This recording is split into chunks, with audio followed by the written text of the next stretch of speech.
Muy buenas noches a todos, eh, a todas las personas que siguen nuestra transmisión a través de Facebook.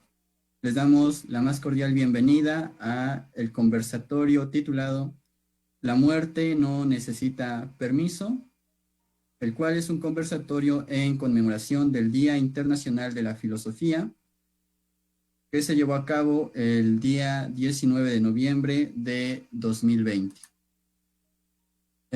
Al celebrar cada año el Día Mundial de la Filosofía, el tercer jueves de noviembre, la UNESCO subraya el valor duradero de la filosofía para el desarrollo del pensamiento humano, para cada cultura y para cada persona.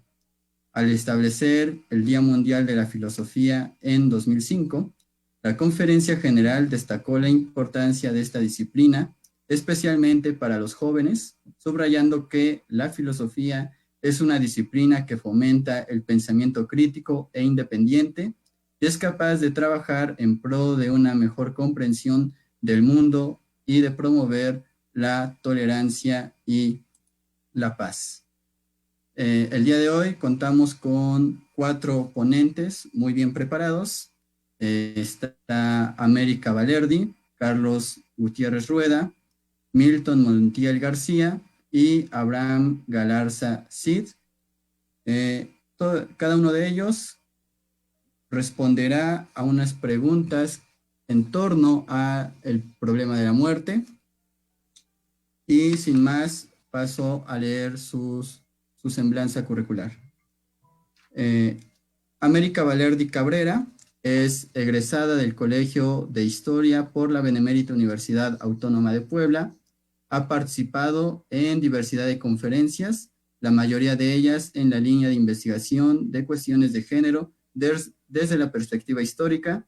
Entre ellas destacan su participación como panelista en el primer foro Mujeres Científicas en la UAP en el marco del International Day of Women and Girls in Science, el cual se llevó a cabo en 2017 en la unidad de seminarios de la UAP.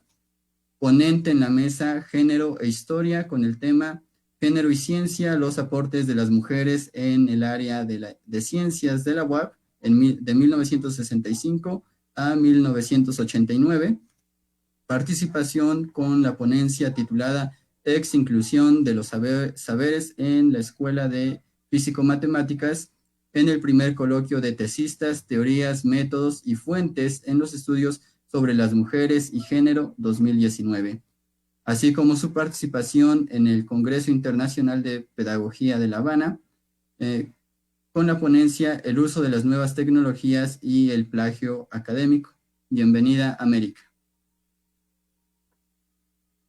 Contamos con la presencia de Milton Montiel García.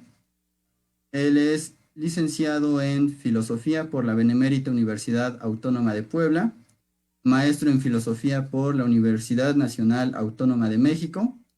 Ha sido docente de numerosas instituciones de educación superior y media superior. También ha participado en importantes cursos, por mencionar algunos, el curso de primer respondiente para Policía Militar en el Campo Militar 37C, Ética Policial, Cultura de la Legalidad, Conferencia Técnicas y Métodos de Aprendizaje en el siglo I después de Cristo. Destaca su participación en la 19ª Reunión Nacional de Beneficencias Públicas con la conferencia Cómo llevar una vida con capacidades diferentes, una mirada a la filosofía estoica, y su conferencia El valor de la filosofía en el nivel medio superior, dictada en el Instituto Franciscano de Oriente. Bienvenido, Milton. Está con nosotros Carlos Gutiérrez Rueda. Él es maestro en estudios del discurso por la Universidad Autónoma de Tlaxcala, profesor de tiempo completo en la Facultad de Filosofía y Letras de la Universidad Autónoma de Tlaxcala, catedrático de griego clásico en el Pontificio Seminario Palafoxiano de Puebla, miembro de la Asociación Mexicana de Estudios Clásicos, de la Academia Mexicana de la Lógica y del Círculo Mexicano de Profesores de Filosofía. Es autor del libro Ironía discursiva como enunciación polifónica en el Eutidemo de Platón, publicado en 2019. Ha publicado diversos artículos en revistas especializadas en México, Estados Unidos y Polonia. Bienvenido, Carlos. Buenas noches.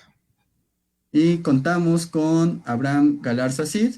Él es licenciado en Filosofía por la Benemérita Universidad Autónoma de Puebla, maestro en Ciencias del Lenguaje por la misma universidad. Desde 1989 hasta el presente ha sido docente de educación media superior, superior y posgrado en universidades privadas como UPAEP, La Salle, Benavente, IEU, entre otras, y públicas como la Universidad Autónoma de Puebla, Universidad Autónoma de Tlaxcala. Actualmente es docente de tiempo completo en la Universidad Autónoma de Tlaxcala, Facultad de Sociología y Trabajo Social, autor de conferencias y ponencias en congresos nacionales e internacionales, y también es coautor de libros, entre ellos Psicología Social desde la Periferia, Breve Diccionario de Psicología Social, y es autor del capítulo Los olvidos de la psicología social en el libro Historia, Teoría y Psicología Social, publicado por la Universidad Autónoma de Tlaxcala y la Sociedad Mexicana de Psicología Social, y realiza publicaciones online en el blog Nomos y Fisis. Entonces, bienvenido, Abraham, a este conversatorio. Bueno, ahora daremos pie a nuestro conversatorio. La muerte no necesita permiso. La muerte es uno de los grandes enigmas de todas las tradiciones culturales, no solo de la filosofía. Todas las religiones y misticismos de toda índole ha dado respuestas a esta. La filosofía, en cambio, generalmente hace más preguntas que ofrecer una respuesta. La muerte está enlazada con nuestras creencias religiosas y teorías filosóficas acerca de nuestra mente y de nuestra alma, si es que son lo mismo, pues, aunque es evidente que cuando morimos, como cuerpos nos desintegramos, aquello que nos hace pensar, lo que nos da nuestra identidad individual, nuestra voluntad y libertad, aseguran muchos, es capaz de sobrevivir a la muerte. Bueno, para iniciar, plantearemos la primera pregunta. Desde su perspectiva filosófica y personal, ¿podemos saber qué sucede con nosotros después de la muerte? Damos la palabra a América Valerdi. Hola, ¿qué tal? Antes que nada, muy buenas noches a todos. Considero que desde el campo de la historia y desde los diferentes modelos metafísicos, basta con mencionar que todas las civilizaciones, desde tiempos prehistóricos, han dejado rastros de creencias en una existencia después de la muerte, cada una con su propia percepción de la inmortalidad, del espíritu, de la retribución de las almas y del sentido de la vida. Así, la creencia de la supervivencia del alma, tanto como el respeto por el difunto, están en el origen de múltiples ritos funerarios. O bien, desde la visión que da el principal representante de la escolástica, Tomás de Aquino, es la desgracia que presenta la muerte, pues en ella se acaba la vida. Para Martin Heidegger, definió en Ser y Tiempo que es aceptar con conciencia y libertad el camino hacia el final, porque al morir el hombre se asegura del supremo poderío de su libertad y temerosa para morir. Entonces, al morir el hombre, acepta su realización.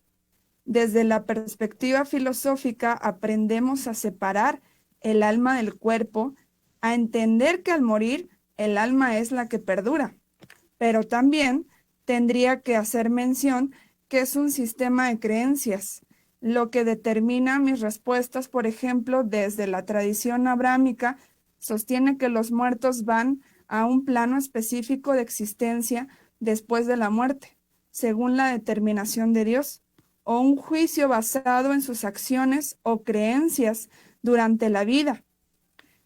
Por el contrario, en los sistemas de reencarnación, como lo son las religiones indias, la naturaleza de la existencia continua está determinada por las acciones del individuo al final de la vida.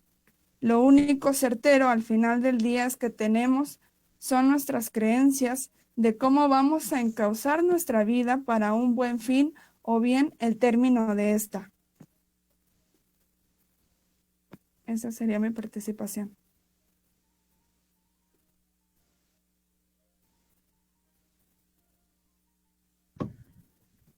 Me parece que Víctor se perdió señal, perdió conexión. Entonces, siguiendo con nuestra actividad, en segundo lugar toma la palabra este, este, ¿a quién le tocaba? A mí, A Milton. Entonces, Milton, te damos la palabra. Muchas gracias, muy buenas noches. ¿Podemos saber qué sucede con nosotros después de la muerte? La respuesta es contundente, la respuesta es no. Pero tenemos que pensar en los sentimientos que nos unen con la esperanza por continuar, por seguir. Y esta continuidad la tenemos en varios sentimientos. Uno de ellos es religare, ¿no? O religio, es decir, de vincularse nuevamente, y de relegar esto es elegir nuevamente. Toda esta carga sentimental, ¿no? Canalizada a través de la religión. Esta fuerza vinculatoria da sentido a nuestra vida. Tener la expectativa de una vida después de la muerte invita a sentimientos, ¿no? Religio, pietas, que es el sentimiento que hace aceptar y cumplir con los deberes de los dioses, de la patria, de los padres. Se trata de una devoción, de afecto, amor y ternura de todo aquello de lo cual sentimos y aceptamos sus derechos sobre nosotros. Aunado a estos sentimientos está la gravitas, es decir, el sentimiento de responsabilidad y empeño que confiere serenidad a las acciones que emprendemos.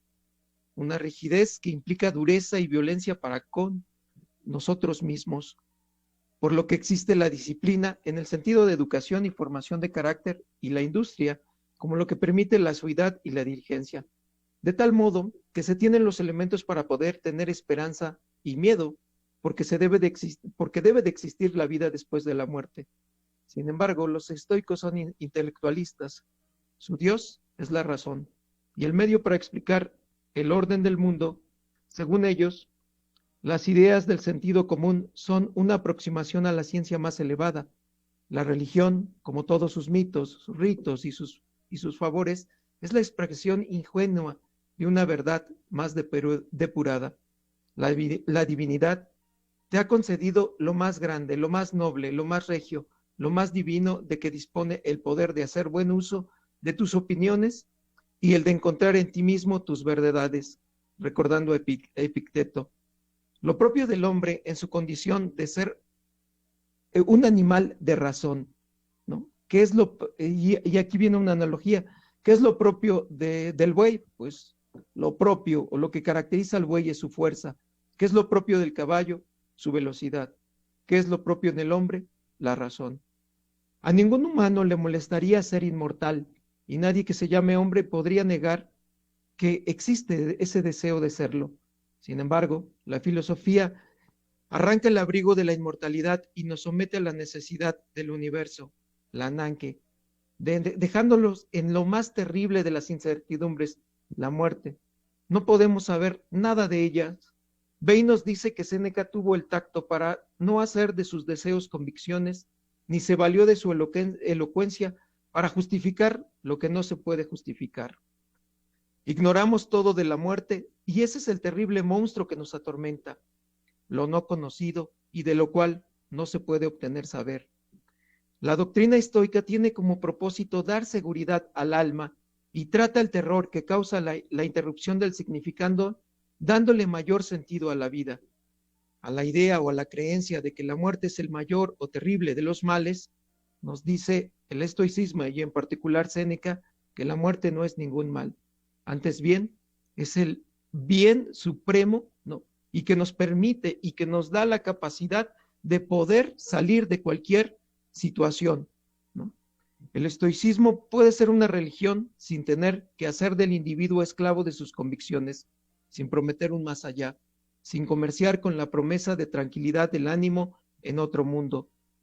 Cito: lo fundamental de la religión consiste en tener de los dioses opiniones rectas y sanas, que gobiernan el universo perfectamente y con justicia, que está en el mundo para obedecerles, para tener por bueno todo lo que sucede, como designios emanados de una providencia muy buena y muy sabio. Epicteto. La existencia en la muerte es fundamental para poder saber vivir, ¿no?, todos los días eh, como si ya estuviéramos a punto de morir. Pensar la muerte de manera estoica asemeja a los hombres con los dioses. La seguridad de los dioses consiste en no recibir ningún daño, ninguna ofensa por los mortales. Entonces, es gracias a la muerte que estoy a salvo de cualquier...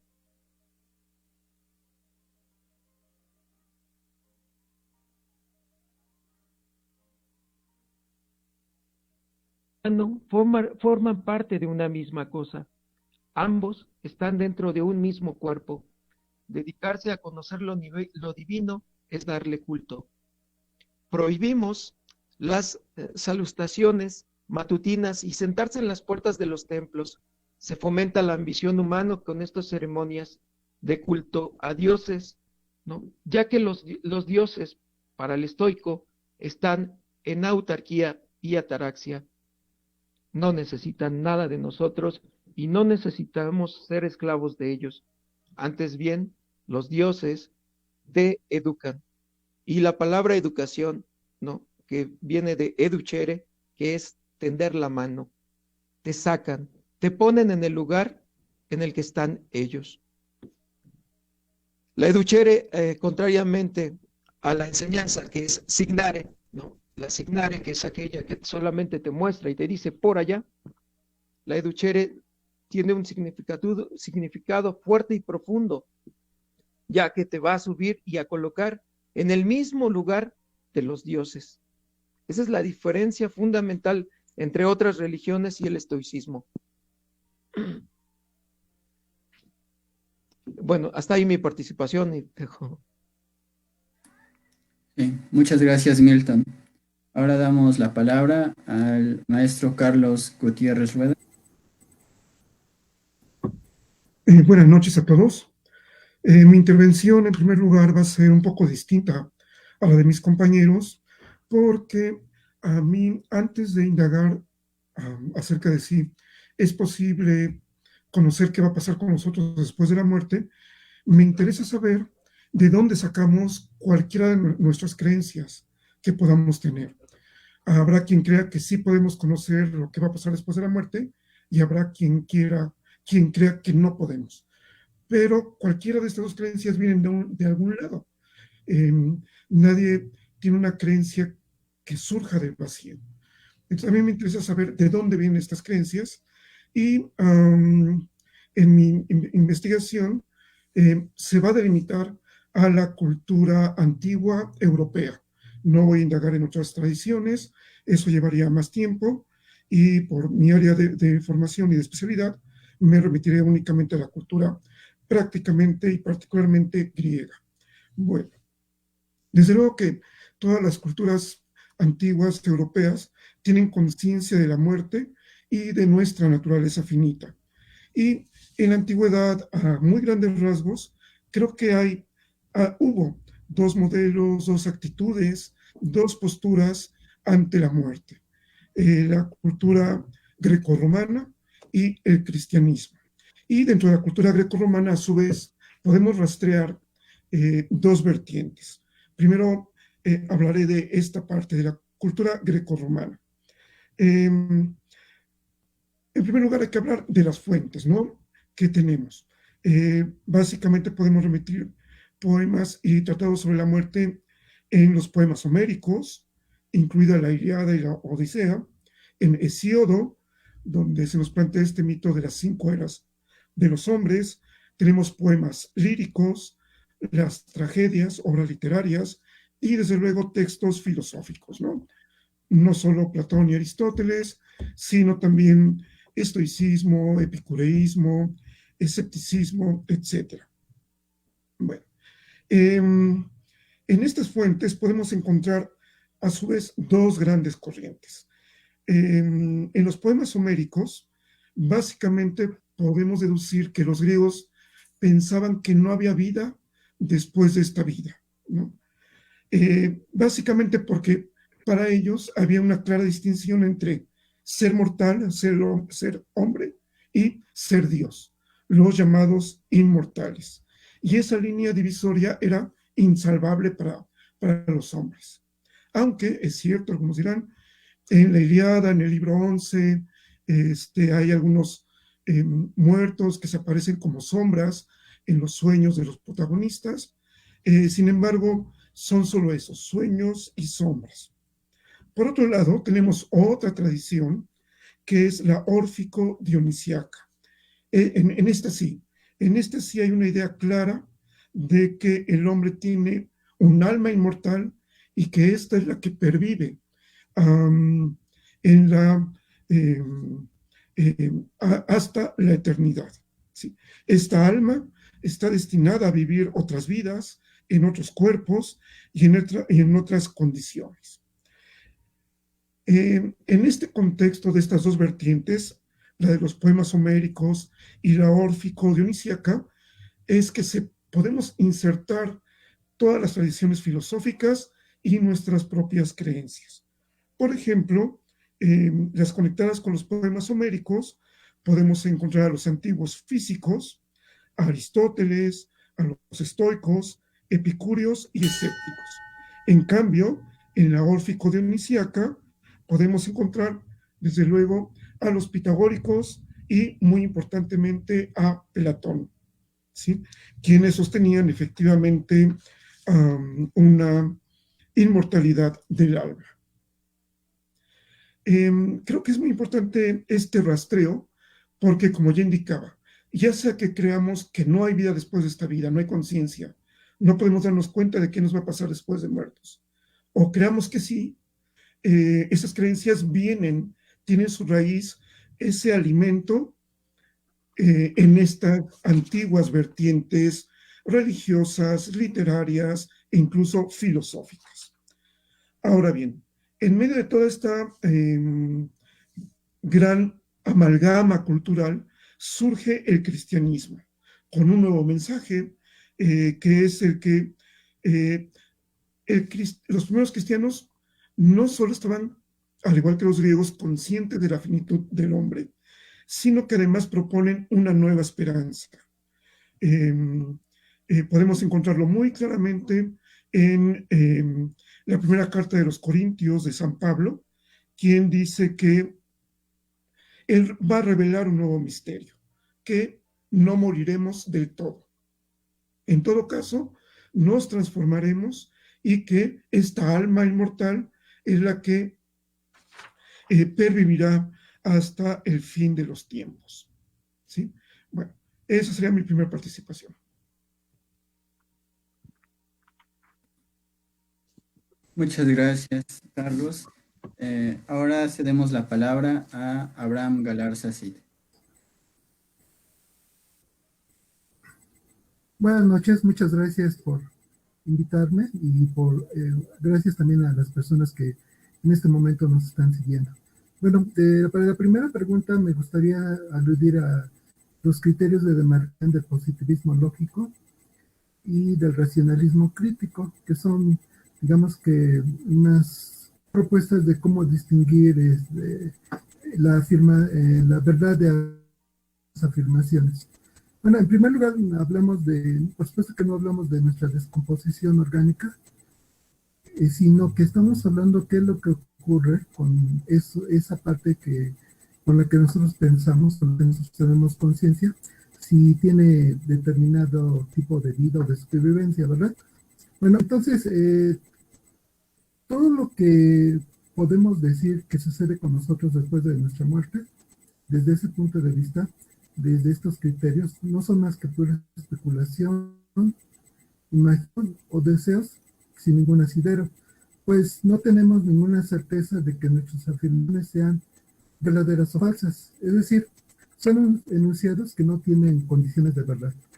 Por otro lado, como Popper propone, ante toda conjetura, la conjetura es esta, si podemos sobrevivir a la muerte, debemos aplicar el principio de falsación y nos percatamos de que afirmar que podemos saber qué sucede con nosotros después de la muerte es una conjetura imposible de falsear, ya que no aluden a ningún lugar que tengamos acceso y por tanto es imposible operar sobre sus condiciones para saber si resisten la prueba de la falsación que propone Pope. El primer Wittgenstein, en el tratado, dice, de lo que no se puede hablar, mejor es callarse. Es decir, si lo que nos interesa en determinado, es determinar la precisión de la descripción de este acontecimiento y no su valoración moral, entonces es imposible saber qué ocurre. No podemos decir nada, pues nuestro equipamiento cognitivo, como bien lo sabían Kant, no puede rebasar las condiciones de nuestra experiencia física para describir acontecimientos en espacios públicos. Está hecha solo para eso. Esto es aceptable si estamos jugando el juego de la descripción de realidades. Alguien puede objetar que esto es arrogancia intelectual y que nuestra racionalidad no es capaz de atraparlo todo, pero solo está aplicándonos la falacia del argumento ofensivo.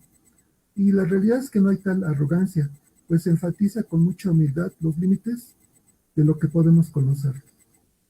Por otro lado, estos planteamientos epistemológicos, por supuesto que no van a acabar ni pretenden censurar los relatos que tratan esta situación. Es parte de los temores humanos insolubles y esto seguirá existiendo la pregunta, porque cada uno de nosotros enfrenta este problema. Porque nuestro equipamiento cognitivo no solo mira afuera de sí, sino también dentro de sí. Y ahí, en nuestros mundos privados, la imaginación, la poesía, la metáfora pueden darnos la inmortalidad. Y ahí también creamos escenarios posibles en los que encontramos una respuesta individual para esta pregunta tan angustiante. Finalmente, como Pascal, podemos jugar a las apuestas, pensando que es mejor creer que no creer. Creer que existe algo después de nuestra muerte. Y en ese escenario al que apostamos que existe, imaginamos que seguimos viviendo de alguna manera junto con todo lo que amamos. Esta postura es, como decimos los mexicanos, echarse, lo cual presupone lo que hemos mencionado antes. Es imposible obtener una respuesta plenamente clara e indubitable ante este interrogante. Así, podemos optar por tomar una postura crítica y aceptar que no hay una respuesta, o suponer que nuestra imaginación tiene al menos una probabilidad de estar en lo correcto y así ponerle un poco de morfina a esta pregunta tan dolorosa y tan inquietante. Hasta ahí mi participación. Muchas gracias, Abraham.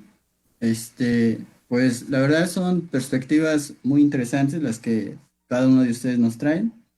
Precisamente a partir de esto último que ha dicho Abraham, en torno a las condiciones de posibilidad de conocer si hay algo así como vida después de la muerte, yo creo que esto descansa en un supuesto y en ese sentido va la siguiente pregunta.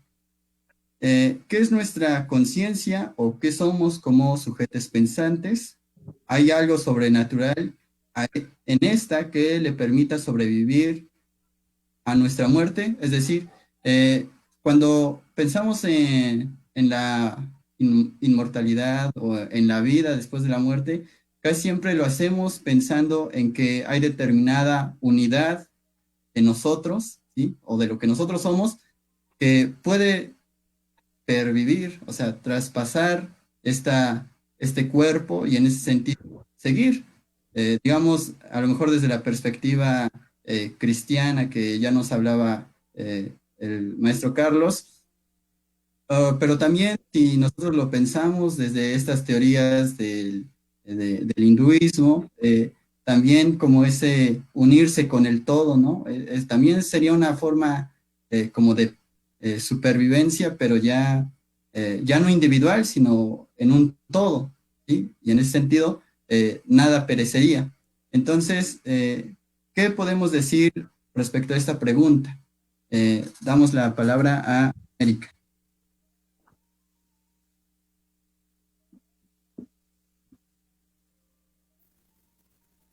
Bueno, antes que nada, yo creo que cabría recordar que la idea de lo que es conciencia evolucionó en el desarrollo de la psicología y la neurofisiología en paralelo con la filosofía.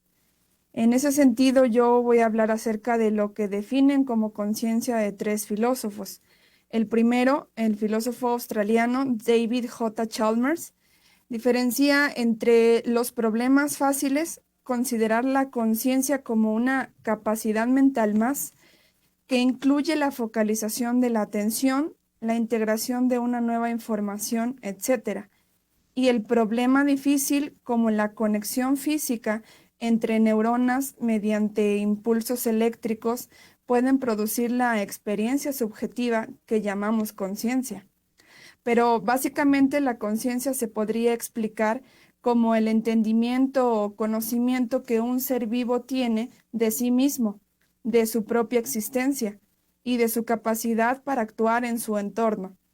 Es lo que sentimos al tener contacto con nuestra realidad y nuestra nutrida por nuestro sistema de creencias, como anteriormente ya lo había mencionado, adquirido en la cultura que por supuesto nos toque vivir. Por otro lado, el filósofo estadounidense William James la definía como una función evolutiva que salvaguardaba una secuencia de experiencias concretas conscientes. Es la capacidad de grabar en nuestra memoria lo que estamos viviendo en una secuencia temporal para poder prever el futuro. En ese sentido, otra definición del filósofo austriaco Karl Popper creía que la conciencia emergió con el lenguaje por la necesidad de comunicarse unos con otros. Esta última herramienta, proceso de evolución del Homo sapiens, que le incita a ser consciente de sí mismo. Al final podemos ver que tenemos como seres humanos esa necesidad de no ser olvidados, de dejar una teoría, de dejar un postulado, de dejar, por ejemplo, con las bellas artes, o más bien como lo menciona desde el campo de la literatura o la poesía, ese despojo, pero dejar una huella porque, no, porque queremos trascender, una cosa que explique qué pasa con nosotros después de la vida y nos tranquilice por un momento al ya no estar en este plano físico como tal. Esa sería mi participación. Gracias, América. Damos la palabra al maestro Milton. Muchas gracias. En Séneca podemos encontrar, bueno, partiendo de la postura en la que estoy trabajando, que es el estoicismo, y en particular en Séneca, encontramos en él una trascendencia efectiva, ¿sí?, en uno mismo, en un hombre culto, o en un hombre consejero, político, capaz de tomar decisiones, un hombre que está inmerso en la vida pública, ¿no? Y obviamente que conoce de la naturaleza a la cual estamos sometidos todos.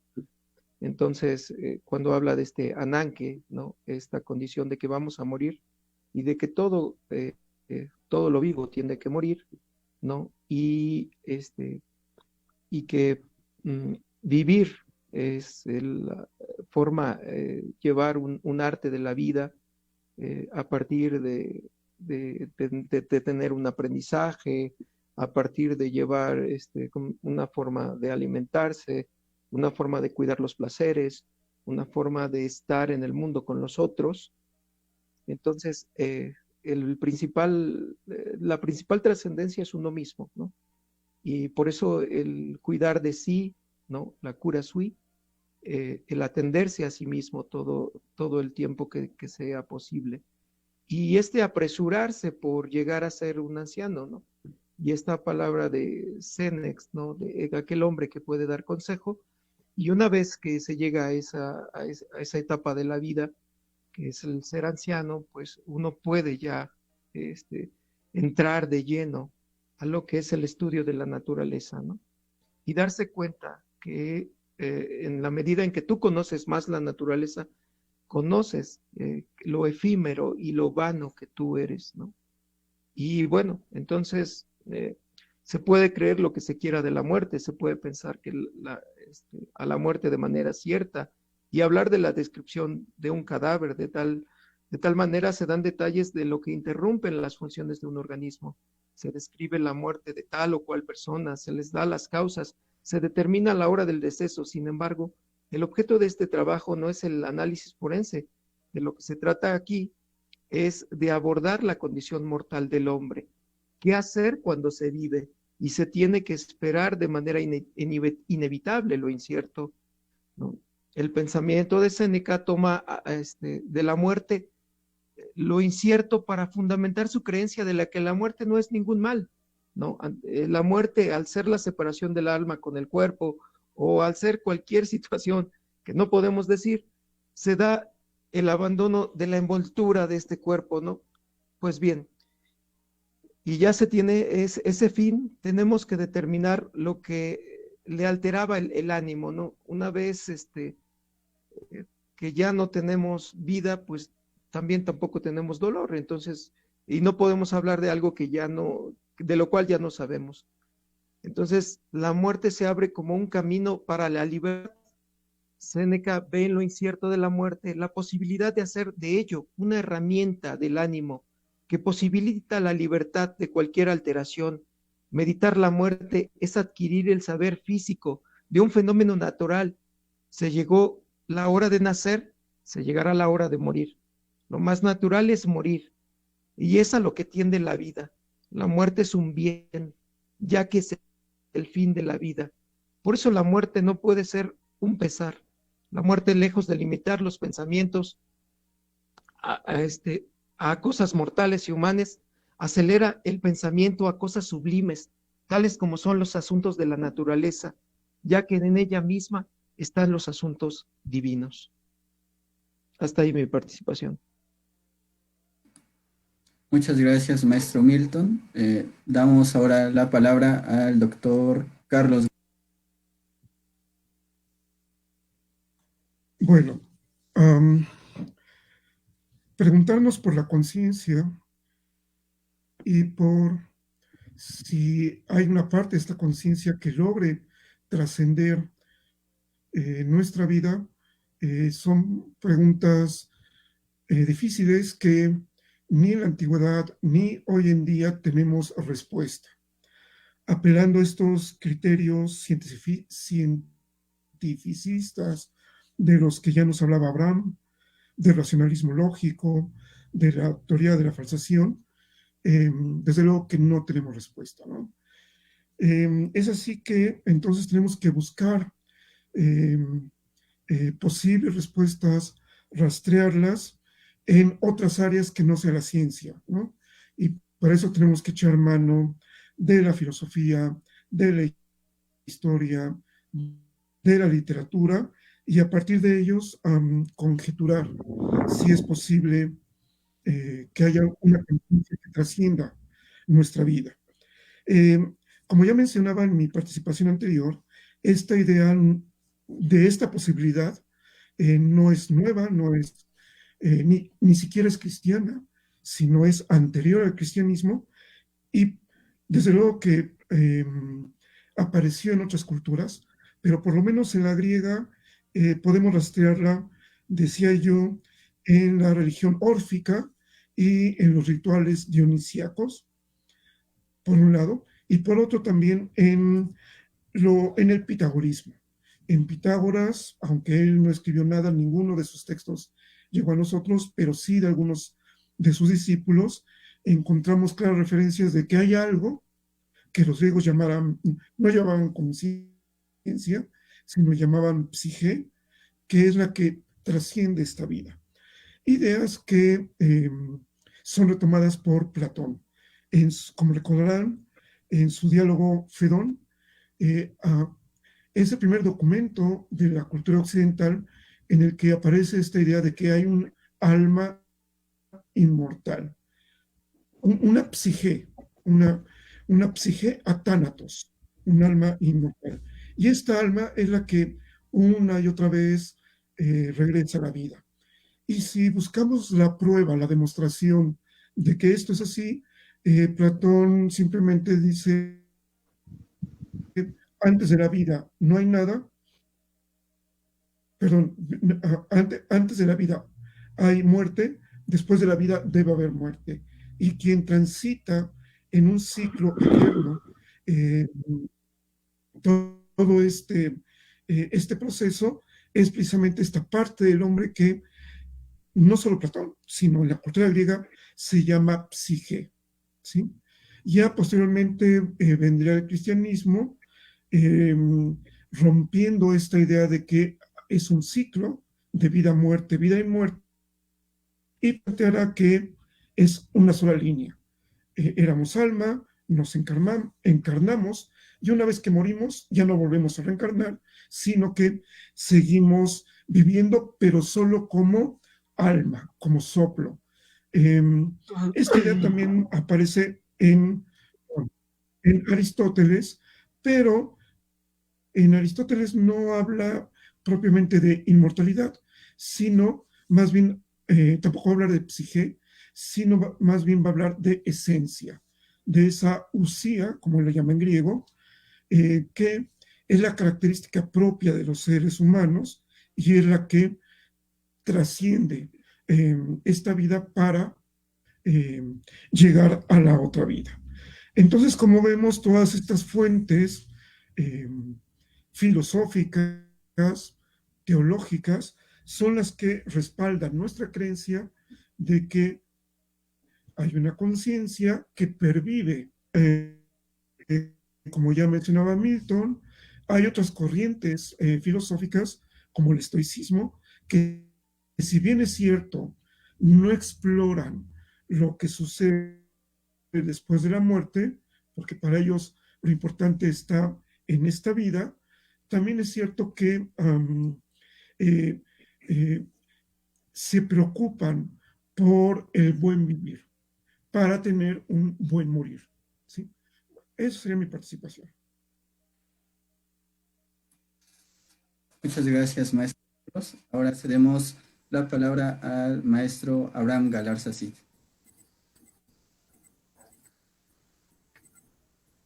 Muchas gracias. Bueno, en primer lugar, somos seres naturales que han emergido de un largo proceso evolutivo que no nos ata a ningún hecho ecológico específico y especializado, pero que tiene como condición para sobrevivir en una diversidad de esferas de la naturaleza, sustituir nuestra con, con nuestra cultura y herramientas aquello que no nos dio la naturaleza, un cuerpo protegido y alimentado con equipamiento social para sobrevivir. Para lograr esto, hay otra condición que nos sitúa en un espacio que ya no es la naturaleza, el mundo social. Nos enfrentamos a la naturaleza para obtener nuestra supervivencia y no de manera individual, sino colectiva. Y lo hacemos a lo largo. Para convertirnos en un sujeto colectivo e histórico, necesitamos un vínculo que nos aglutine como una colectividad que trascienda las generaciones. El lenguaje es ese vínculo que nos une como un sujeto colectivo y une a todas las generaciones de humanos en el tiempo. Tenemos la fuerza creativa y constructiva que tiene un hormiguero. Una hormiga es indefensa e impotente como individuo, pero su comunicación química hace que cada hormiguero se convierta en un ser vivo más poderoso, creativo y constructivo, el hormiguero. Esta conexión entre los individuos, me refiero al lenguaje, como entre las generaciones, es algo difícil de distinguir por carecer nuestros tiempos de una conciencia histórica. El individuo no percibe esa voz que habla para sí mismo como lenguaje, sino como una voz sobrenatural que habita dentro de sí y le llama su mente. No se percata que piensa en un determinado idioma y que usa herramientas culturales con significado convencional, los símbolos del lenguaje. Para definirse a sí mismo, por ejemplo, eso por ejemplo, a Descartes. Wittgenstein señaló ya la imposibilidad de un lenguaje privado, el lenguaje puramente mental, un mentalesco, cuando en realidad hemos interiorizado un lenguaje que obedece a reglas sociales públicas que permiten vincularnos y coordinarnos y que se generó anónima y colectivamente a lo largo de la historia. Este lenguaje se puede usar para hacer descripciones de nuestra experiencia que transcurren en la historia de nuestro desarrollo individual, posibilitando darnos una identidad a lo largo del tiempo en diversos contextos que llamamos nuestro yo. Un yo es originalmente un turno para hablar, y cuando escuchamos somos un tú.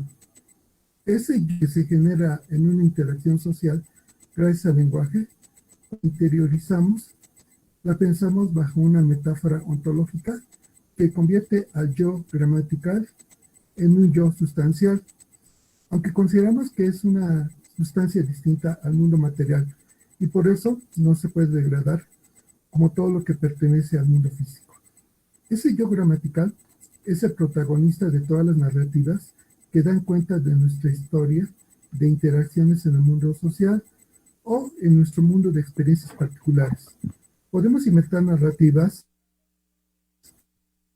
donde seguimos siendo los protagonistas de aventuras en un mundo no físico o situado más allá de la vida y convertirnos en esa historia en seres sobrenaturales que sobreviven a la muerte. Así pues, considero que lo que nos hace personas, lo que nos hace sujetos, no tiene nada de sobrenatural. Lo que llamamos conciencia es el lenguaje que describe nuestra experiencia interior. Existe bajo ciertas condiciones mientras pertenecemos al mundo social, pero en cuanto dejamos de pertenecer a este mundo, con nuestra muerte, el proceso termina, pues carece de sentido ejercer un lenguaje cuando dejamos de ser personas y nos convertimos en cosas y no nos vinculamos ya más a otros humanos. Eso sería todo de mi parte. Muchas gracias, maestro Abraham.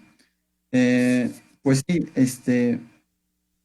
podemos ver que es muy difícil plantear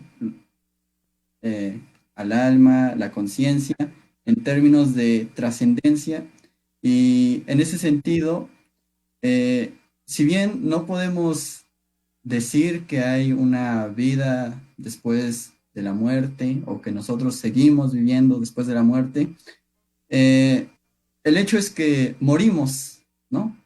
Ahí está el hecho, nacemos y morimos. Somos seres que se generan y se corrompen. Y en ese sentido, con vistas a que algún día nos vamos a corrompernos, no en el sentido moral, sino así físico, es posible aceptar la muerte sin ese trance amargo que llega a generar. Es decir, hay gente que teme a la muerte, y pues lo ve como un gran mal, como decía Sócrates en la Apología Platónica. Y yo quisiera preguntar precisamente cuál es la dimensión significativa en nuestras vidas de este trance, ¿no? Que vamos a sufrir, al que vamos a llegar algún día, ¿no? Por ejemplo, en las intervenciones anteriores se decía, pues es que también hay que aprender a morir, ¿no? Entonces, en ese sentido va esta pregunta: ¿cómo aprendemos a morir? Entonces, le damos la palabra a América.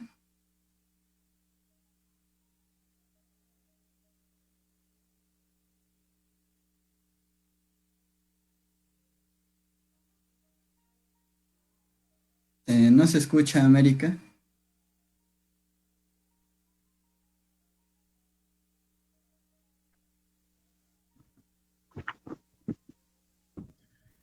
Perdón, Tu micrófono está apagado, América. ya me escuchan, ¿verdad?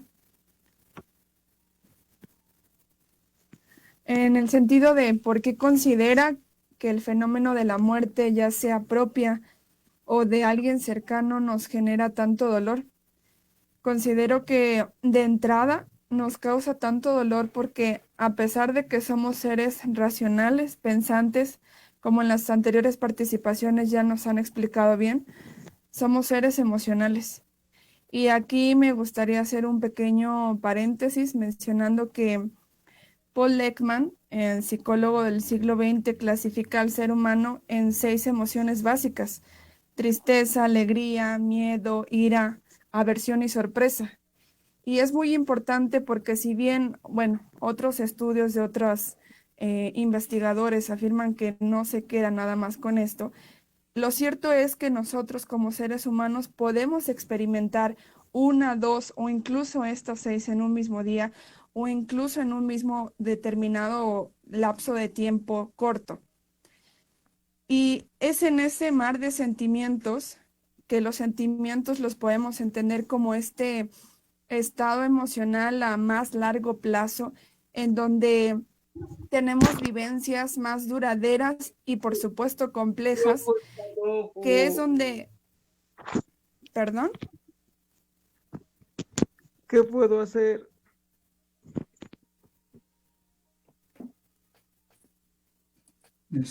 ¿Podríamos apagar el micrófono, maestro Milton, por favor?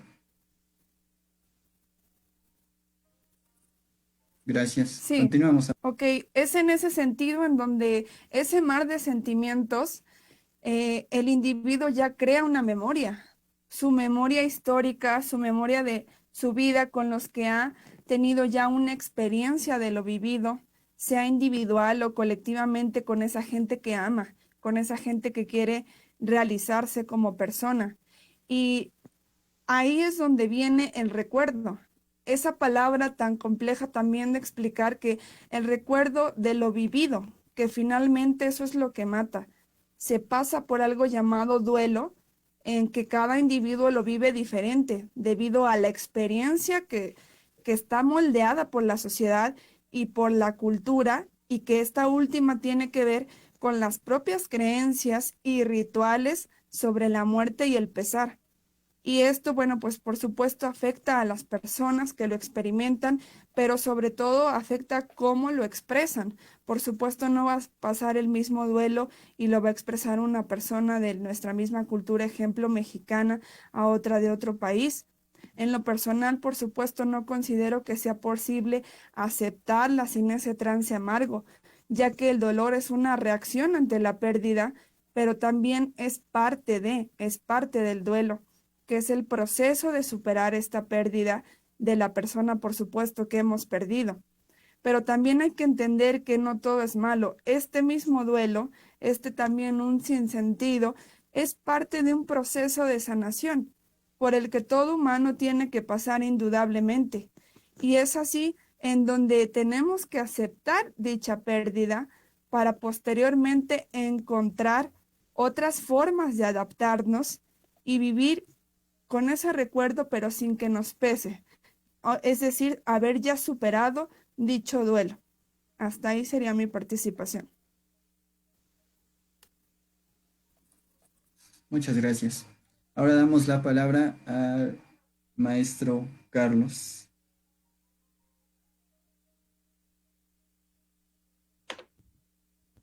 Gracias, Héctor. Y disculpa, Milton, quisiera participar antes de ti porque como buen estudioso del estoicismo, creo que tienes una mejor respuesta que la que yo tengo para esta pregunta en específico.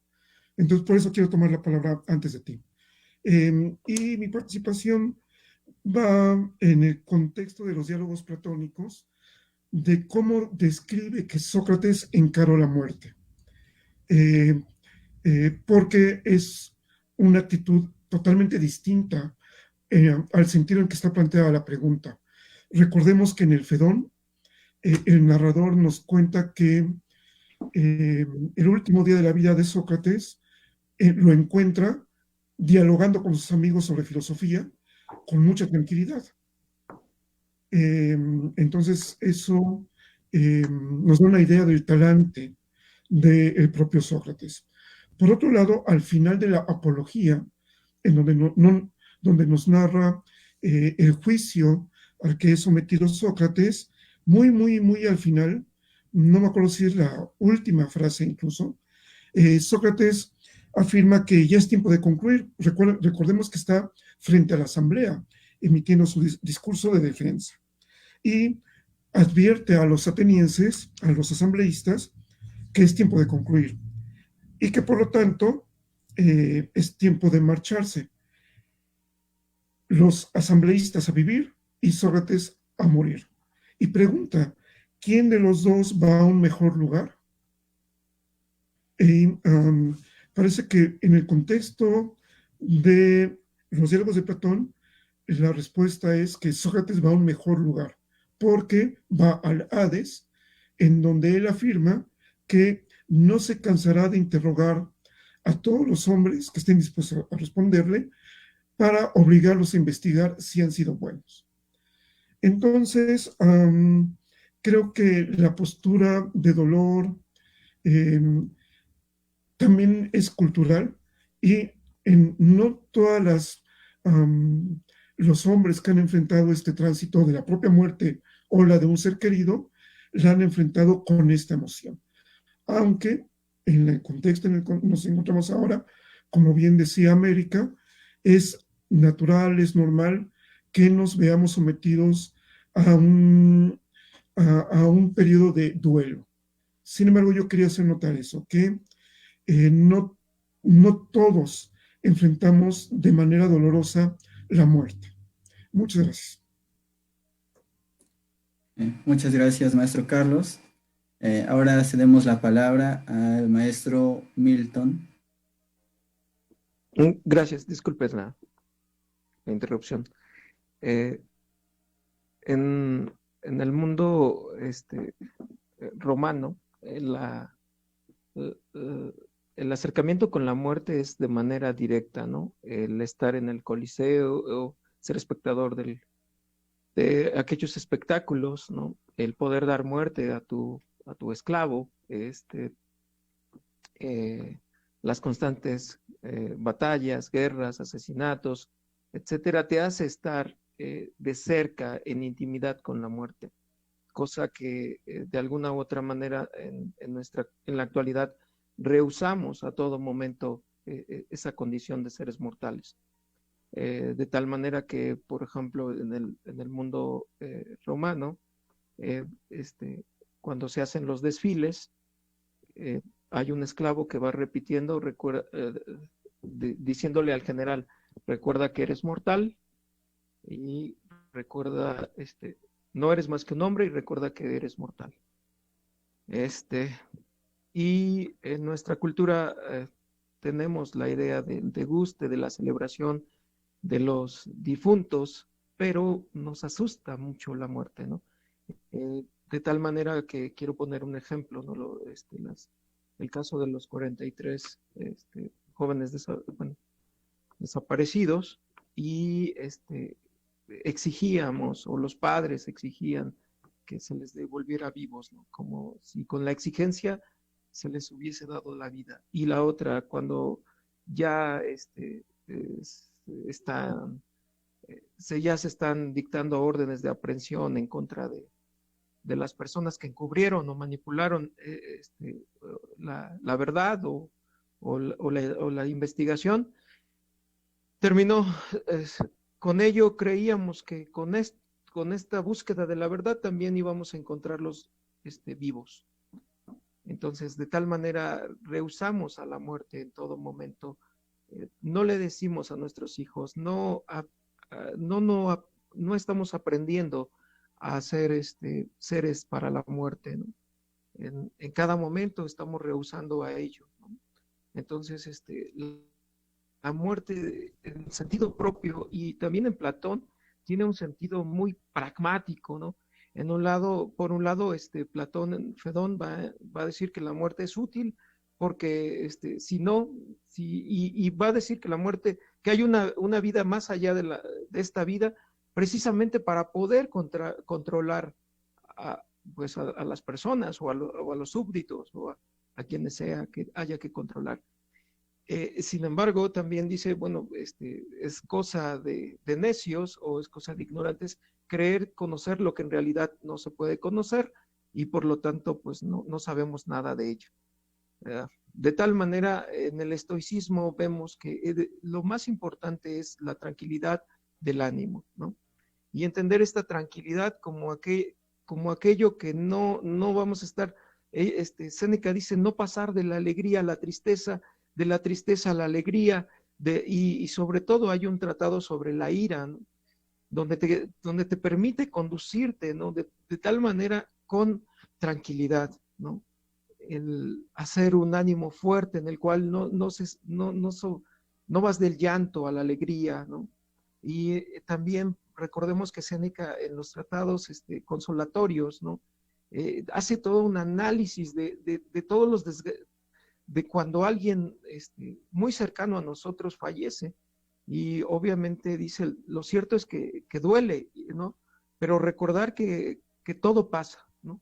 Y que no podemos negar nuestra condición de mortales, ¿no? ¿Acaso cuando le dice a Marcia, acaso diste a luz o pariste a luz a un ser inmortal? ¿Por qué entonces quieres que sea mortal?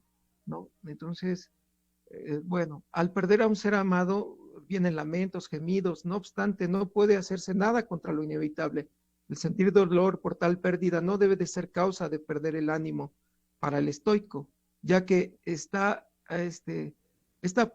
apuesta por estar en aflicción mengua tu razón, ¿no? Entonces, lo importante en este mundo estoico es precisamente aceptar a la muerte tal como lo que es, ¿no? Como algo inevitable, ¿no? El hombre debe reconocer su naturaleza de mortal, al igual que sea capaz de reconfortar al ver desde lo alto su propio dolor. Lo que se puede tener claro en Séneca es que no existe libertad si no se desarrolla la razón, si no se procura el cuidado de sí. Así, por ejemplo, un esclavo puede ser más libre que un ciudadano porque éste se expone más a las pasiones, a la pérdida de control de sí, pues su forma de vida lo lleva a tener mayor roce con los vicios. La libertad debe de darse bajo ciertas condiciones, ya que existen ciertas normas sociales que aceptan o censuran las acciones. La libertad está dentro de lo permitido. Esta libertad es esencial para la vida en común. Esta libertad es lo que el Estado permite hacer, y lo que deja hacer está dentro de lo que es conveniente. Sin embargo, esta libertad no basta. Lo que nos permite hacer es la libertad de los otros. La libertad en sentido negativo es transgresora, pues afirma la libertad de uno mismo. No es nunca un poder ajeno al que pueda dar la libertad. La libertad está en la medida de la razón. Cada quien plasma en ella sus hechos. Así, por ejemplo, quiero ratificar, ¿no? Nadie puede controlar mi muerte. Nadie es capaz de darme la muerte. Yo tengo en mis manos mi muerte, ¿no? El medio, la causa es efímero, ¿no? Podré ser esclavo, o podré estar sometido a alguien más, pero solamente será mi cuerpo, ¿no? Y entonces esta ansia de esta tranquilidad, de esta serenidad, ¿no? Entonces nos cuenta, por ejemplo, Séneca, pues multitud de anécdotas, ¿no? Tales bueno, llega el tirano y despoja a un ser, a un hombre rico que tiene todas las condiciones, esposa, hijos, criados, etcétera, ¿no? Una vez que llega el tirano, lo ha despojado de todo, y obviamente lo conduce como esclavo. Al verlo, le dice, bueno, o sea, ¿cómo estás? ¿No? O sea, y él le contesta, pues bien. Dice, pero si todo lo has perdido. Y él contesta, todo lo mío va conmigo. En ese sentido, entonces, nadie me puede controlar, ¿no? O nadie puede tener nadie puede darme la muerte, porque mi muerte está en mano, ¿no? Y constante reflexionar en la muerte te permite, ¿no? Ser consciente de que tus hijos, tu madre, tu padre, tus hermanos, ¿no? Pues van a morir, así como tú mismo, ¿no? En ese sentido, te da tranquilidad, te da serenidad. Controlar las emociones, estar no desatinado de emociones.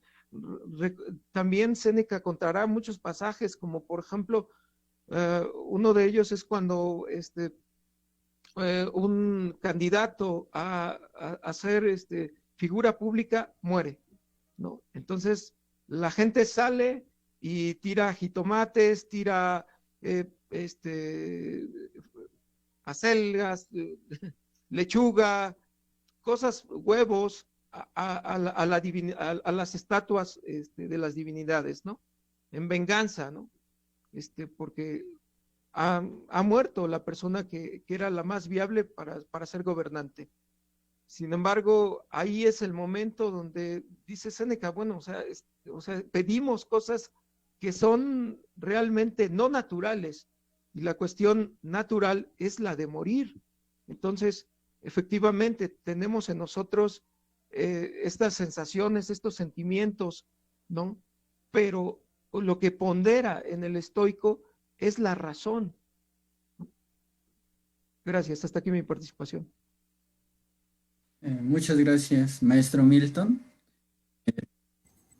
Bueno, solamente pedirle a quienes nos siguen en Facebook, si alguno tiene alguna pregunta para alguno de nuestros ponentes, puede plantearla y yo la leeré con mucho gusto a ellos. Ahora pasamos a la participación del maestro Abraham Galarza. Sí. Gracias. Bueno, para dar respuesta a estas interrogantes, considero dos condiciones, una biológica y otra social. Una condición biológica evolutiva que hace a los seres humanos sufrir sus pasiones de forma desmesurada, la ibris, como le llamó Edgar Morin, retomando este concepto de los griegos. Así el placer, el dolor, la ira, la risa se desbordan en los humanos, mientras que en otras especies, cuando llega la muerte, por ejemplo, inmediatamente se ocupan de continuar en su lucha por sobrevivir, con los que quedan vivos y garantizar la continuidad de la especie. Con nuestra condición de ibris, todas estas emociones nos llevan frecuentemente a los límites de la locura. Se dilatan en intensidad y en duración. Y el dolor de la muerte no es la excepción. Nuestros rituales que honran al muerto sirven para mesurar nuestras emociones y dolor. Por otro lado, y como parte de esta misma lógica, la muerte es una necesidad para la supervivencia en el mundo natural. Es una estrategia que permite que unos pocos vivan gracias a la muerte de muchos otros. Peces y anfibios ponen millones de huevecillos, millones de semillas y polen.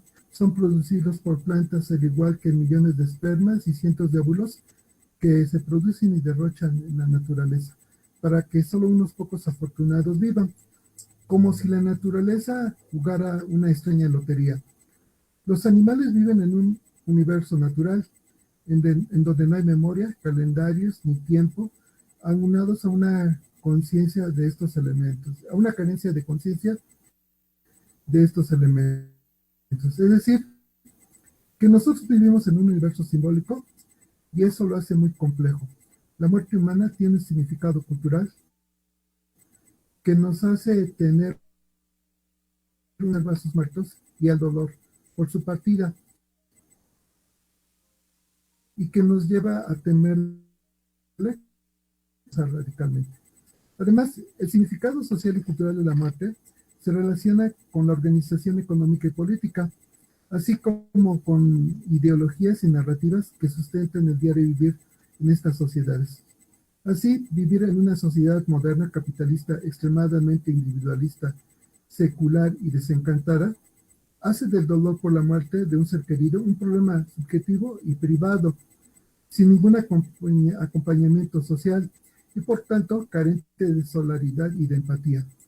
Como este orden social no se quiere cambiar, el dolor que sentimos por la muerte de nuestros seres amados se patologiza y medicaliza y se trata como un asunto privado que un experto debe ayudar a resolverlo lo más pronto posible para que uno pueda reincorporarse al mundo productivo, donde lo normal es la alegría y la felicidad en todo momento. En otras sociedades más tradicionales y de vida comunitaria, la vida y la muerte de sus miembros es un asunto que involucra a todos. Por ejemplo, en algunos lugares de Oaxaca, el casarse es un asunto de toda la comunidad. Debes tener todo lo necesario para la vida, de, casado con el apoyo de todos, por ejemplo, con padrinos de refrigerador o de comedor. La muerte no es un asunto diferente. Cuando uno muere, todos llegan a rezar, cocinan, se despiden del difunto y después de su inhumación, durante días, meses o incluso años, continúan los rituales fúnebres. Esos rituales hacen que la muerte se vea como un acontecimiento necesario del ciclo de la vida, en el que los otros te acompañan en tu dolor y dan entereza ante lo inevitable. Por mi parte es todo. Gracias. Muchas gracias, maestro Abraham. Para ir cerrando, quisiera plantear la siguiente pregunta. Bueno, ya hemos visto que pasar por el proceso de duelo es importante también para los seres humanos, un momento de superación. También hemos visto las perspectivas respecto al buen o al mal morir a través de Milton, a través del maestro Carlos. Igual, ¿no? Recordando un poco a Epicuro, Epicuro en una carta, que es la carta a Meneceo, él dice, con esto que yo voy a enseñar aquí, vas a aprender también a morir bien. ¿Por qué? Porque si nosotros estamos compuestos de átomos, ¿sí? Cuando estos se desintegran, nosotros ya no somos. La muerte no tiene nada que ver con nosotros. Y si tú entiendes esto, entonces no vas a sufrir por la muerte. Y bueno, ahora la muerte siempre, a lo mejor podríamos pensarla también en relación con los contrarios, ¿no? Está la muerte, pero también está la vida. Entonces, en ese sentido va esta cuarta pregunta. ¿La muerte le da significado a nuestra vida o la hace carente de sentido también? Recientemente leía Macbeth, ¿no? Y la vida misma es descrita como un ruido sin sentido, ¿sí? Entonces, la muerte, ¿qué representa también para nuestra vida, ¿no? ¿Será aquello que le da también sentido a esta o también algo que eleva su carencia de sentido, ¿no? Entonces, pasamos con América.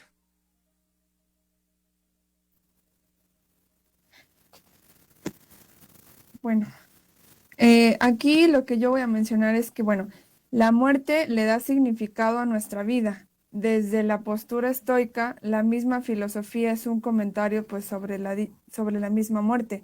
Así como Platón en boca de Sócrates afirmó que la filosofía es aprender a morir, Michel de Montaigne retoma la frase de Cicerón para concluir que debíamos acostumbrarnos a ella.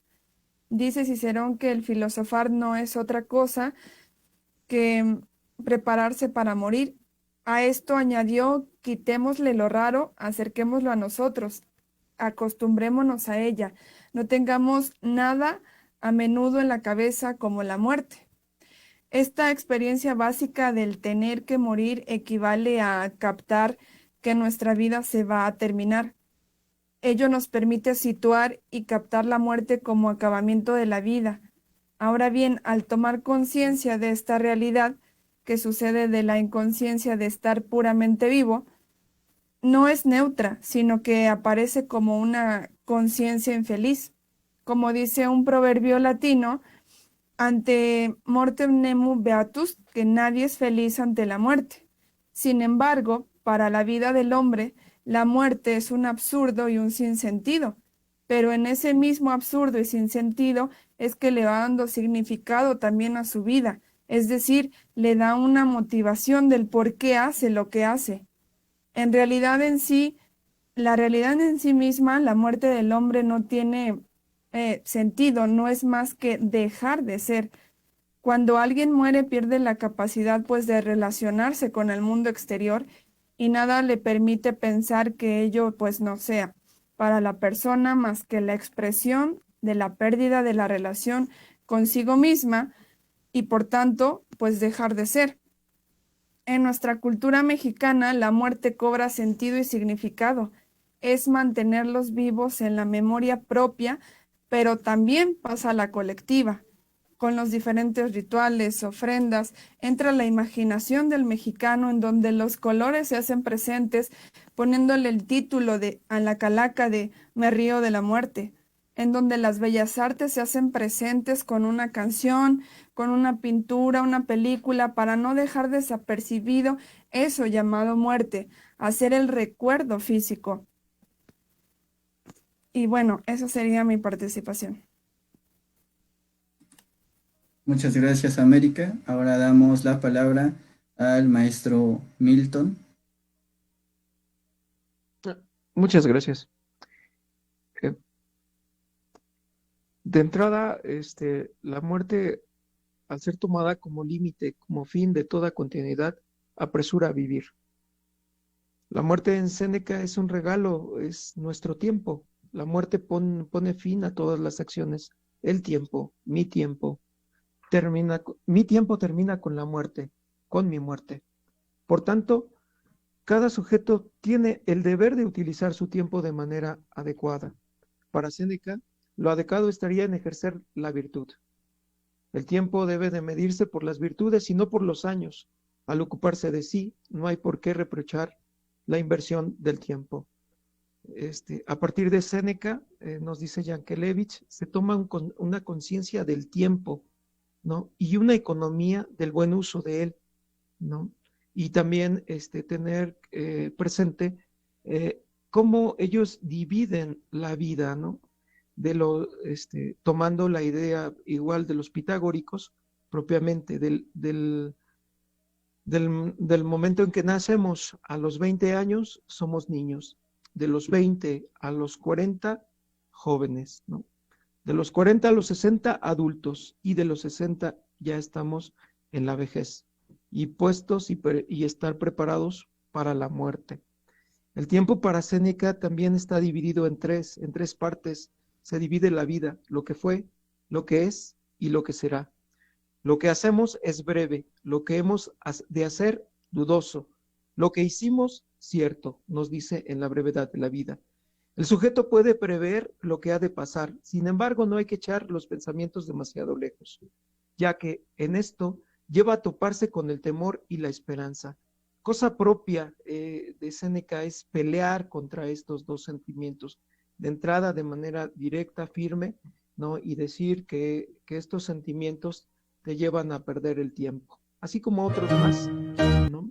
Pero indudablemente uno de ellos. En 1649, Hobbes, al ser un amante de las letras griegas y latinas, coincide al referir: el presente solo tiene una realidad en la naturaleza. Las cosas pasadas tienen una realidad en la memoria solamente, pero las cosas por venir no tienen realidad alguna. El temor y la esperanza coinciden al ser sensaciones de debilidad que hacen perder el tiempo presente. Mañana es un adverbio válido únicamente durante las 24 horas. El mañana solo es mañana hoy y será hoy mañana, del mismo modo que se llama ayer pasado mañana. Sin embargo, el futuro extremo de la muerte es un pasado mañana que no será nunca. Hoy, un futuro que nunca será presente, siempre por venir, nos dice Yankelevich. El ser se aniquila en el no ser. El tiempo es por excelencia la causa de nuestra libertad. Séneca invita a no perder el tiempo y dedicarlo para sí, porque el tiempo corre velozmente. El temor hace que se pierda el tiempo. La vida se acorta con preocupaciones que acarrea la ambición, la envidia, la voluptuosidad, todo aquello que está fuera del hombre y que le lleva a servirle. Para no perder el tiempo hay que alejarse de aquello que domina al hombre, dominar los deseos, querer conforme a la razón. Cuando deseamos, esperamos que lo deseado llegue a nuestro poder. El temor es porque esperamos demasiado. No hay por qué sorprenderse cuando la frustración y amargura invaden el ánimo por causa de un deseo no realizado. Séneca plantea: si dejas de esperar, dejarás de temer. Me objetarás: ¿cómo sentimientos tan dispares corren parejos? Igual que una misma cadena une al preso y al soldado que lo guardan, así es un sentimiento que son tan diferentes, marchan a la par el miedo sigue a la esperanza. El problema que ve Séneca es que estos sentimientos distraen al hombre, pues al estar preocupados por la espera del futuro, olvidan el presente. La prevención, el bien máximo de la condición humana, se convierte en un mal. El tiempo que utilizamos es prever, no siempre es positivo, ya que hay quienes, esperanzados en el futuro, disponen todo lo que será, lo que han de vivir, lo que han de hacer. No viven su presente, sino que quieren vivir en el futuro. Todo está puesto a largo plazo. En este sentido, pues nos puede ahora acaecer, ¿no? Estamos tan inmersos en este mundo de la tecnología y de la telefonía que te marcan y te dicen, habla el cártel de Sinaloa, bueno, no, el cártel Nueva Generación, y te empiezan a decir que ya saben dónde vives, con quién vives y a qué hora sales, ¿no? En ese sentido, estamos siempre dispuestos a no salir o a medir nuestras, a tener más cuidado con nuestra forma de actuar, de vestir, de salir, etcétera. Sin embargo, pues el estoicismo te dice, bueno, o sea, de cualquier forma te vas a morir, ¿no? Por lo tanto, trata de vivir lo más que puedas. Sin embargo, no soy de las personas que dice que está bien vivir en amenaza, ¿no? Y en todo tiempo en constante riesgo. Sin embargo, lo tienes que hacer. Tienes que estar viviendo así. Esa es nuestra condición.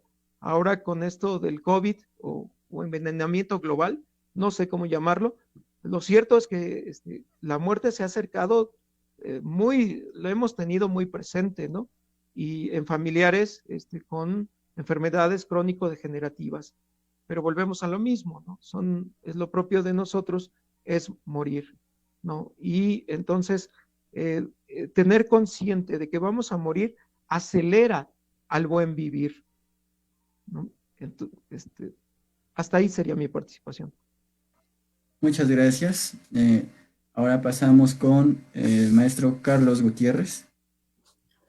Sí. La muerte le da sentido a nuestra vida. Pregunta difícil de responder si tomamos en cuenta los parámetros que al inicio planteaba Abraham del racionalismo lógico, ¿no? No tenemos certeza de lo que pasa después de la muerte, por lo tanto, pareciera que eso le quitaría sentido a nuestra vida. Sin embargo, si revisamos toda la historia de la cultura, no solo de la filosofía, sino también de las ideas, de la cultura en general, descubriremos que particularmente las posturas filosóficas son un intento por darle sentido a la vida a partir de la muerte. Esto no solamente lo encontramos en el pitagorismo, no solo lo encontramos en la academia con Platón, en el Liceo con Aristóteles, sino también en las escuelas posteriores, en las escuelas helenistas, como en el estoicismo, el epicureísmo, sea una postura u otra, todas llaman la atención al hecho de que, como nos vamos a morir, es muy importante desarrollar el buen vivir, ¿sí? Y esta idea surge una y otra vez hasta incluso el siglo XX, propuestas filosóficas como la de Heidegger, ¿no? Que llama la atención hacia el ser hacia la muerte, ya que es la única certeza que tenemos. Por otro lado, también quisiera yo llamar la atención hacia algo que en la religión católica se llama el memento moris. Este ejercicio espiritual de, en la medida de nuestras posibilidades, el mayor tiempo posible, estar consciente de que somos mortales. Y como somos mortales, y es un hecho ineludible, como ya mencionabas, Héctor, esto hace que tomemos conciencia de cómo vivimos. Y a la medida que el catolicismo también llama la atención a que hay un alma inmortal, este memento moris se vuelve un ejercicio espiritual muy importante. Por eso creo que la muerte le da sentido, no solo filosófico, sino también religioso a esta vida. ¿Sí? Muchas gracias, maestro. Ahora damos palabra al maestro Abraham Galarza. Muchas gracias. La pregunta, ¿la muerte le da significado a nuestra vida o la hace carente de este? Retomaré uno de los versos del poema La prosa de la calavera de José Emilio Pacheco. Gracias a mí, todo es inexpresablemente valioso, porque todo es efímero y jamás se repite. Desde que nacimos estamos sitiados por la muerte. Cualquier paso en falso nos puede regresar a la nada, una enfermedad, un accidente, un descuido idiota, pasar por donde no deberíamos o una conspiración contra nuestra vida. Elaboramos planes proyectándonos al futuro, tratando de remontar ese estado de sitio para asegurarnos un futuro en el que hayamos superado carencias y necesidades que constantemente nos amenazan. Pero al final, como bien lo sabe Heidegger, nada garantiza que se cumplan. Pensar en el cumplimiento puntual de nuestras metas es un sueño que vivimos despiertos. Hace que nuestra vida parezca atada sobre un suelo sólido y nos hace olvidar o esconder nuestra clara conciencia de nuestra finitud, y eso parece hacernos felices. Por otro lado, nosotros somos parte de un proceso vital que nos trasciende, un paso necesario dentro de este, pero cuya huella parece borrarse muy pronto.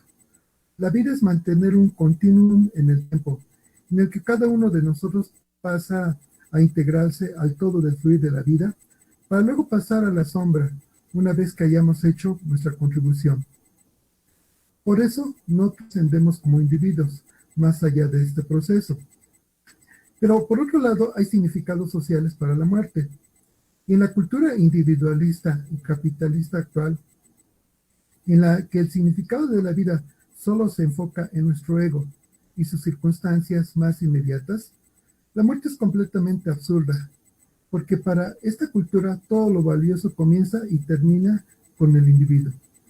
Para el individualismo, lo mío, cuando pasa a otras manos sin ganancia alguna, es una desgracia.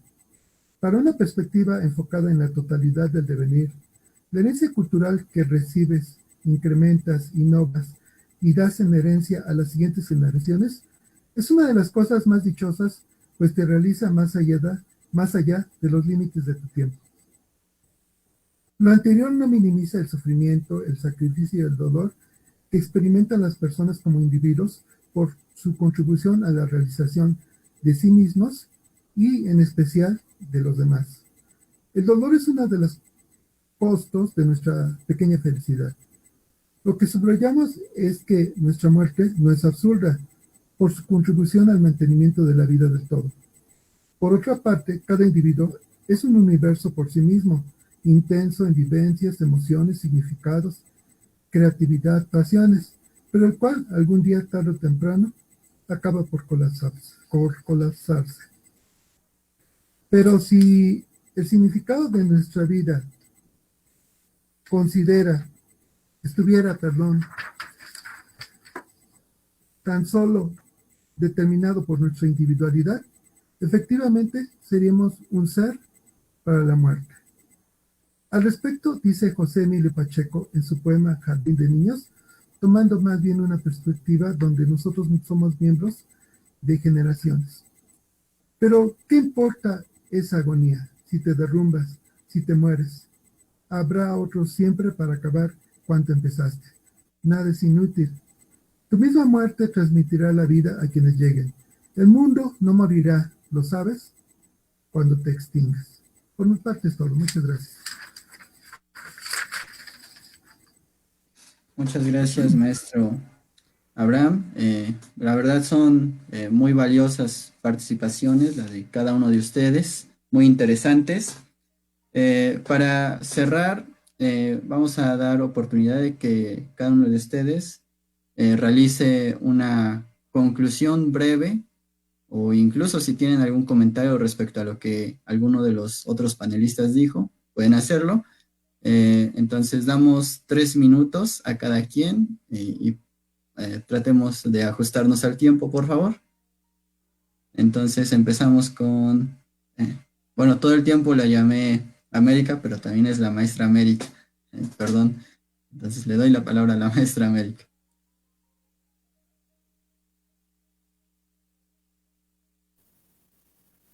Me parece que todo lo que ya hemos mencionado eh, es un tema bastante complejo, sin duda.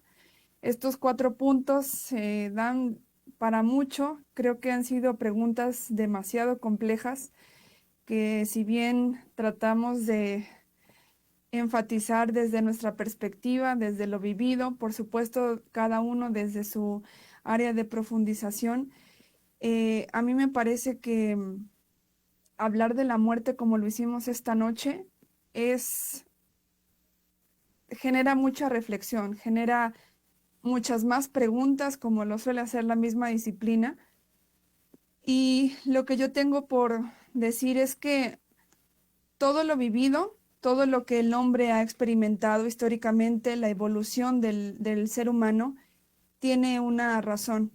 Y como ya lo había mencionado en los anteriores puntos, es porque el ser humano tiene algo, llamémosle conciencia, llamémosle alma, eh, ya sea que si nos vamos al lado espiritual o bien de creencias, pero el ser humano ya posee algo y ese algo es precisamente lo que lo motiva, lo que lo mueve a hacer lo que sea que le nazca hacer, y en ese mismo sentido va en su trayectoria, va con baches, va con éxitos, con infinidad de cosas que se encuentran en el camino.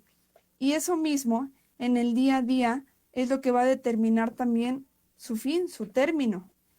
Y me parece que hablar de este tema desde la filosofía, desde la historia, desde en general las ciencias sociales es importante porque hoy ha sido un año muy complejo para todos nosotros desde nuestras trincheras, y lo digo personalmente porque cómo cuesta trabajo entender, entenderse y que el otro pueda también captar esa idea que tú estás expresando.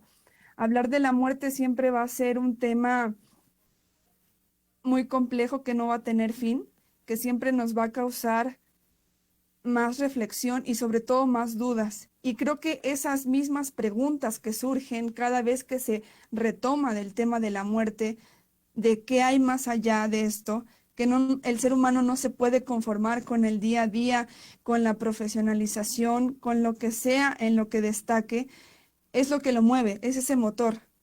A mí me parece que hoy hemos causado, sin duda alguna, en los que se han conectado y nos han acompañado en este conversatorio, muchas dudas. Y creo que esa es la finalidad de la filosofía y de este tema tan complejo, que el ser humano nunca se va a detener y siempre va a querer trascender. Y por eso el tema tan importante de qué es la muerte. Gracias. Muchas gracias, América, maestra América. Damos la palabra al maestro Milton. Muchas gracias. Solo reflexionar en sentido práctico, eh, este, ah, eh, trabajando en seguridad, todos los días o puedes estar o en la cárcel o cerca de la muerte, ¿no? Y también ver que hay acontecimientos, accidentes, etcétera, ¿no? Y también que estás relacionándote con los otros a cada instante, ¿no? Y que el hacer filosofía no es hacer filosofía bueno, en este caso desde la escuela, desde la universidad, ¿no? Sino hacerla desde este campo y en este ámbito público, ¿no? En donde tú tienes la responsabilidad, ¿no? De vivir conforme a la razón. Y obviamente en un mundo donde lo que más importa es, como ya dijo el maestro Abraham, ¿no? Es el individualismo. En ese sentido, hemos olvidado, ¿no? Las formas en cómo nos relacionamos con los otros. Eh, el caso es que a partir de 2016 tenemos un nuevo sistema de justicia, el cual nos permite y nos da las reglas y las pautas para vivir en sociedad y con los otros, ¿no? Con uno y con los otros. En ese sentido, entender la muerte a partir de un sistema de justicia parece algo absurdo, ¿no? Porque de hecho pues, todos vamos a morir. Ahora, ¿cómo se establecen las reglas y las normas para llevar a cabo esa muerte, ¿no? ¿Y quién te dictamina y bajo qué criterios se va a dar ya el estatus de que ya estás muerto? Eso también cambió a partir de 2016, ¿no? Entonces, ciertamente entender la muerte tiene que mirarse desde perspectivas diferentes. Si bien es cierto, el estoicismo te permite y te da una forma de vida y así de entender la muerte como algo natural y que es inherente al hombre, sea cual sea la sociedad que sea, también entender la sociedad y las relaciones de cómo se genera la convivencia entre los hombres, nos va a permitir, por ejemplo, hacer más fino nuestros detalles, bueno, más finas nuestras investigaciones. ¿No? Y por último quisiera concluir que, diciendo que nadie puede dar el derecho de morir. El derecho es asunto de uno mismo, de la fuerza que se tiene de ser. La fuerza de uno mismo será el derecho, porque de nadie se recibe la libertad más que de uno mismo. Es uno quien autoriza su propia muerte por el hecho de ser su propietario. Y acudiendo a esta reflexión, el tigre que me ataca está en su derecho y yo que lo mato estoy también en mi derecho. Sin embargo, no es mi derecho lo que yo defiendo contra él, es a mí, es mi vida la que estoy defendiendo. Si me libro de las garras del tigre es gracias a que fue mi propia fuerza lo que me lo permitió. No encontré en ese momento las leyes de magistrado, ni a una sociedad protectora, ni la voluntad divina, ¿no? Ambos teníamos la fuerza para conservar la vida, ¿no? Sin embargo, yo sigo aquí. De un ideal se puede obtener frustración o satisfacción, pero de la muerte solo se obtiene la muerte, ¿no? Un hombre se puede quejar por no haber hecho esto o aquello, otro porque le faltó hacer esto o lo otro por la forma en que ha de morir. Sin embargo, la muerte es un final y preparar nuestro final es lo más satisfactorio que podría tener el estoico, ¿no? Entonces, con eso quiero cerrar mi participación. Hacer de nuestra vida una obra de arte es lo más importante, pero como aludiendo también a Kierkegaard, ¿no? La obra maestra es saber darnos la muerte. Gracias. Muchas gracias. Ahora damos la palabra al maestro Carlos. Gracias. Yo quisiera concluir en la misma línea que América, señalando que el tema de la muerte es un tema bastante complejo, que requiere de nosotros toda nuestra capacidad eh, intelectual, toda nuestra sensibilidad, incluso para eh, abordarlo. Ante esto, creo que intentar dialogar sobre la muerte, intentar reflexionar sobre ella, en torno a ella, se puede convertir en una invitación a la filosofía. Es decir, asumirnos como entes reflexivos, usando el método filosófico de oposición de tesis, presentación de antítesis, en diálogo conjunto, como hemos intentado hacerlo nosotros, y como tema, uno de los temas centrales es este enfrentamiento con la muerte y su relación con nuestra propia vida. Entonces yo quisiera concluir con esa idea de que el tema de la muerte más bien es una invitación a la filosofía, a filosofar. Muchas gracias. Gracias. Ahora damos la palabra al maestro Abraham.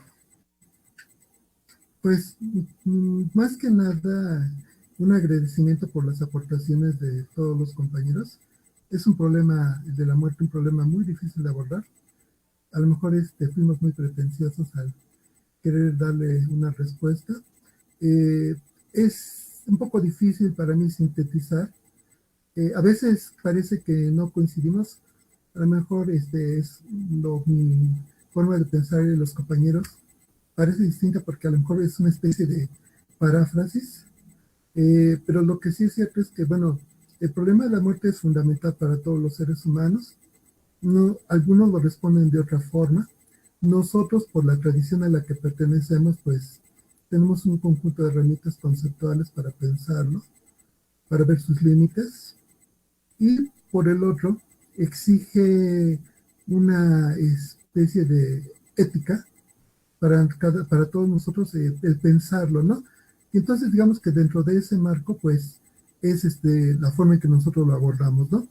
Eh, Me gustaría también hacer un comentario lo que dijo Milton, ¿no? Por ejemplo, el caso de los 68, la exigencia, ¿no? De los padres para que sus hijos aparecieran con vida.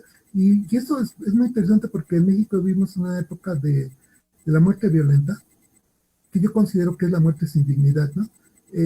La muerte de una persona en manos del crimen eh, destruyen el cuerpo como si simplemente con un golpe puedes matar a alguien. Entonces es como que irracional el que hagan muchísimas cosas, incluso los cuerpos después de estar muerto lo sigan maltratando. Es básicamente un golpe a la dignidad de las familias, de las personas, y es el intento de matarlas, matar sus emociones, matar su sentido de vida. Y por eso yo creo que es muy complejo, ¿no? Entonces creo que digamos que una forma para reintegrar la dignidad del muerto y de las familias es la justicia, ¿no? Entonces exigir que esto no pase más, exigir que el mundo sea racional, el mundo sea un lugar donde prive la ética. Y entonces esto me parece que es un aporte, creo, que hay que subrayar para que podamos entender de esta forma este fenómeno, ¿no? De la hiperviolencia con la que actualmente todos nosotros podemos hacer un caso más en las estadísticas. Y bueno, no me queda más que agradecer a las personas por el tiempo que se dedican a estar con nosotros, a los organizadores, que hay mucha gente detrás de nosotros, al compañero Koyomatsi, porque nos echó una supermanota para hacer esto. Muchísimas gracias a todos. Muchas gracias por su participación, maestro. Pues sí, la verdad es que nos quedamos con muchísimas más preguntas. Parte de lo que es la labor filosófica, primero es encuadrar el problema, ¿no? Hemos visto las condiciones de posibilidad, el presupuesto de la inmortalidad o la mortalidad, también la dimensión ética de la muerte para nuestras vidas. Y al final creo que sí, todo esto aterriza en la vida cotidiana, por ejemplo, desde el maestro Milton, que tiene que ver con el derecho, ¿sí? Con lo jurídico también, que abre a nuevos problemas, ¿no? La muerte desde la eutanasia, por ejemplo, la muerte desde el suicidio, la muerte desde el aborto, ¿no? O sea, si yo digo que la muerte es mi decisión, bueno, también creo que tapia estos problemas. Pues sí, agradecerle a cada uno de ustedes, maestro Milton, maestro Carlos, maestro Abraham, maestra América, su tiempo, los importantes aportes que nos han dado. Agradecerle también a Juan Roberto González Coyomani, que nos ha ayudado hoy en producción. Agradecerle a la maestra Carla Pérez Rodríguez, que no está aquí, pero seguramente nos está viendo, porque ella es el móvil. Claro, también a Abraham, porque él es la mente maestra detrás de este conversatorio también. Y bueno, al público que nos siguió a través de Facebook, le damos muchas gracias por su preferencia. y, y bueno, pues muchas gracias a todos. Que tengan buena noche.